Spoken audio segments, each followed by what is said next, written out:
All right, here's my props. And here's the people that's listening to my speech.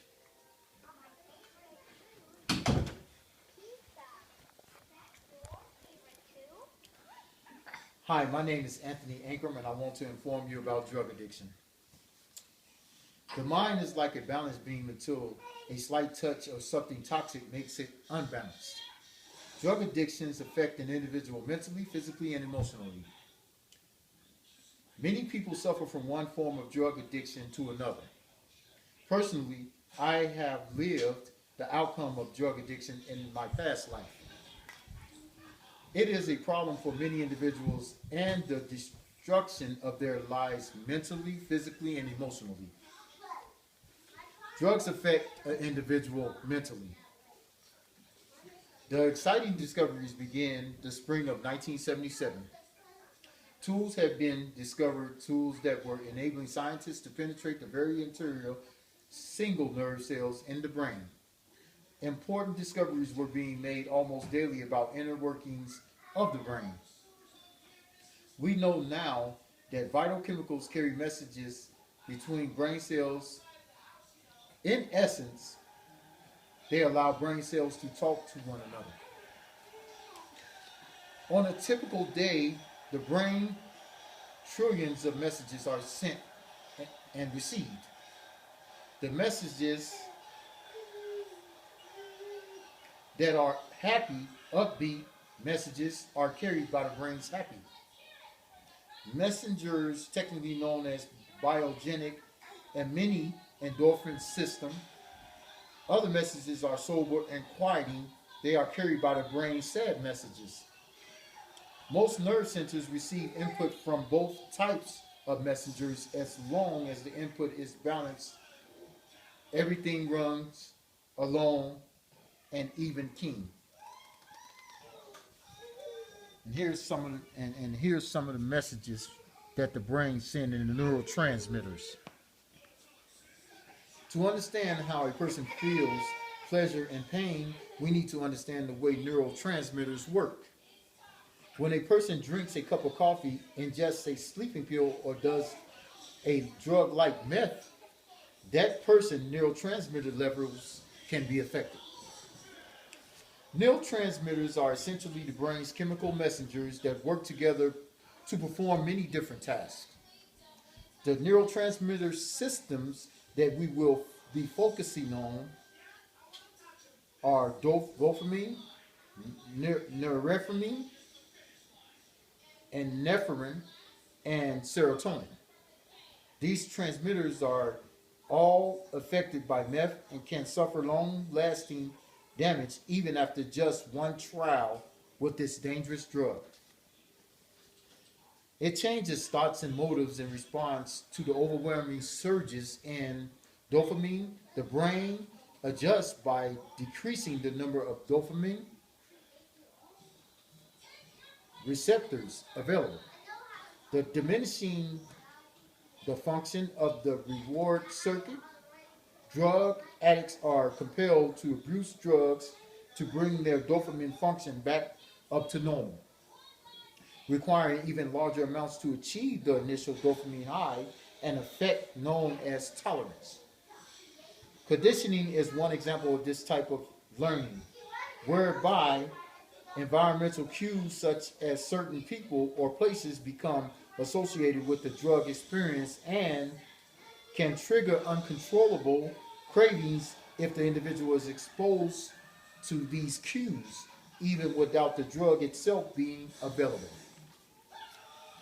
Brain imaging studies the drug addicted individuals show changes in the areas of the brain that are critical to judgment, decision making, learning and memory, and behavior control.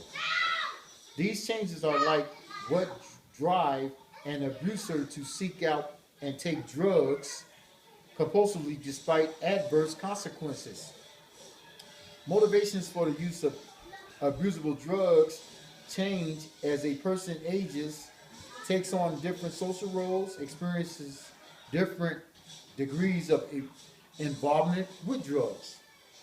The deals with stress in continuously evolving ways, many people need to take drugs legitimately to maintain their physical or mental health, such as mentally ill who may suffer from conditions such as schizophrenia, mania, and anxiety of those who are terminally ill.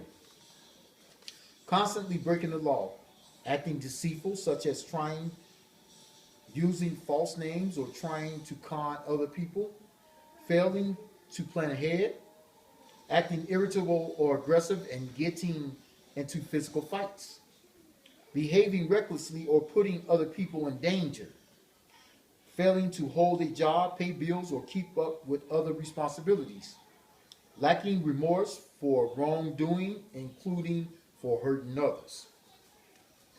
And also, drugs affect an individual physically with age, brain damage, and unhealthy organs. Most abused drugs have some effect on the cardiovascular system as well. According to the National Institute of Drug Abuse, drugs can increase heart rate and cause heart attacks. Cocaine is known to cause heart arrhythmia and deaths from cardiac arrest. Tobacco is a legal drug that is known to cause blood vessels to constrict, leading to high blood pressure and hardening of the arteries. Shows the devastating physical transformation addicts. The continued drug use caused horrific damage to the drug user's skin with sores and scarring. Do you remember that television commercial that showed an egg cracked into the hot skillet with the message, "This is your brain on drugs"? The egg represented the brain frying from drugs. While drugs don't literally turn gray matter sunny side up, they can lead to lasting brain damage and disease while also scrambling a person's ability to make good decisions and learn from their mistakes. Addiction is considered a brain disease because drugs, including alcohol, can damage the brain structure and how it works. This can lead to even more compulsive and destructive behaviors. Also, drugs affect the individual emotionally with anger, aggression, and also unstable emotional behavior. Illicit drugs and alcohol are known as mood altering drugs and substances that, because they change your emotional state, you have no control over this change, and it is not always a positive one. The consequences, however, of using these substances vary depending on the type of drug, but they can include the following: depression. Alcohol is a depression. Anxiety, paranoia, disinhibition. Disinhibition leads to impulsive behaviors such as sexual promiscuity, overexpression of emotions, which may result in aggression, dangerous driving, or other risky actions. Using substances can also impact your mood over a long term. Having a hangover or crashing from a high usually leaves people feeling irritable, tired, and physically unwell. Some people notice that their mood is affected for days after drinking or using drugs. Drug addictions affect an individual mentally, physically, and emotionally, as I once said before. Drugs contain toxic things that make the brain chemically imbalanced and affecting all three parts of one's well-being. The first time won't be the only time. And with one time, chemical imbalances are just around the corner. Thank you for listening to my speech. And here's the people again. And here you go again. So here.